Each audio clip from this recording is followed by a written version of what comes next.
আসসালামু আলাইকুম রহমতুল্লাহ। সম্মানিত ভিউয়ার্স, আশা করি আল্লাহর রহমতে আপনারা সকলে ভালো আছেন। ভিউয়ার্স, আজকে আমি আপনাদের মাঝে উপস্থিত হয়েছি এনটিআরসি কর্তৃক পঞ্চম গণবিজ্ঞপ্তিতে যে সকল শিক্ষকরা তারা বিভিন্ন স্কুল কলেজে শূন্য পদের বিপরীতে সুপারিশপ্রাপ্ত হয়েছেন, তাদের মধ্যে থেকে ঢাকা বিভাগের স্কুল কলেজের পঞ্চম গণবিজ্ঞপ্তি সুপারিশপ্রাপ্তরা তারা তাদের এখন পর্যন্ত এমপিও বঞ্চিত হয়ে রয়েছেন।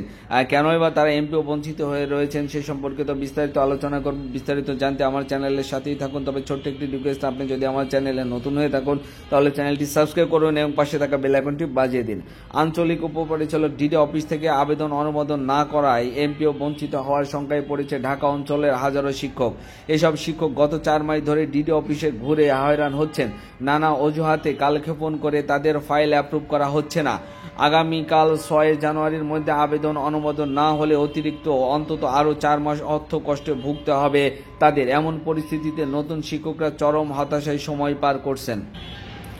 গতকাল শনিবার অবধি দৈনিক আমাদের বার্তাকে একাধিক শিক্ষক এমন তথ্য জানিয়েছেন। আজ রোববার ডিডি অফিসের সামনে মানববন্ধনের আয়োজন করেছেন নতুন শিক্ষকদের একাংশ। শিক্ষকরা জানিয়েছে, ঢাকা বিভাগের বিভিন্ন স্কুল ও কলেজে পঞ্চম গণবিজ্ঞপ্তিতে সুপারিশপ্রাপ্ত যারা হয়েছেন তাদের এমপিও আবেদনের ফাইল ঢাকা ডিডি এখন পর্যন্ত অনুমোদন করেনি।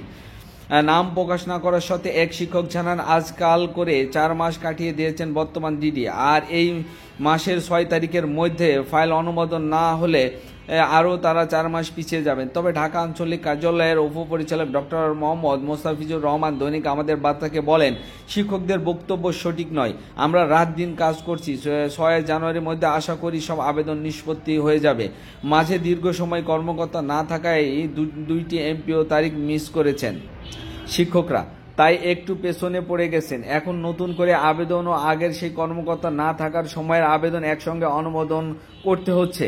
আমরা যত সম্ভব কাজ করছি, তিনি বলেন। প্রধান শিক্ষকরা অনলাইন শাখার ও বিভাগের অনুমোদন না থাকার কারণে অনেক আবেদন অনুমোদন হচ্ছে না। এছাড়া প্যাটার্নের ভুল ও অসম্পূর্ণ করে পাঠালে তা স্বয়ংক্রিয়ভাবে অনুমোদন হয় না।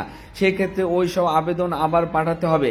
এজন্য বেশিরভাগ শিক্ষকদের এমপি অনুমোদনে দেরি হচ্ছে। অনলাইনে আবেদনের ক্ষেত্রে আমাদের কাছে বিকল্প সমাধানের পথ নেই। প্রসঙ্গত, বেসরকারি স্কুল কলেজের শিক্ষক কর্মচারীরা প্রতি 1 মাস পর পর বেতন ভাতার সরকারি অংশ বা এমপিওভুক্ত আবেদন করতে পারেন। আর প্রতি বিজোড় মাসে একবার এমপিও কমিটির সভা হয়। এর আগে বিদায়ের রাজনৈতিক পট পরিবর্তনের পরে ঢাকা অঞ্চলের ডিডি শূন্য ছিল দীর্ঘদিন, ফলে এমপিও আবেদনের জটিলতা সৃষ্টি হয়েছিল। তবে নতুন ডিডি আসার পর বছরের শুরুতে ফের সংখ্যা তৈরি হয়েছে শিক্ষকদের এমপিও না পাওয়ার।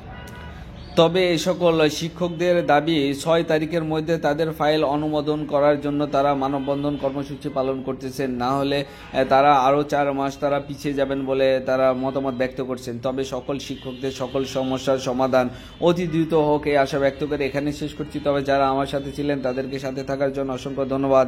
আসসালামু আলাইকুম রহমতুল্লাহি ওয়া বারাকাতুহু।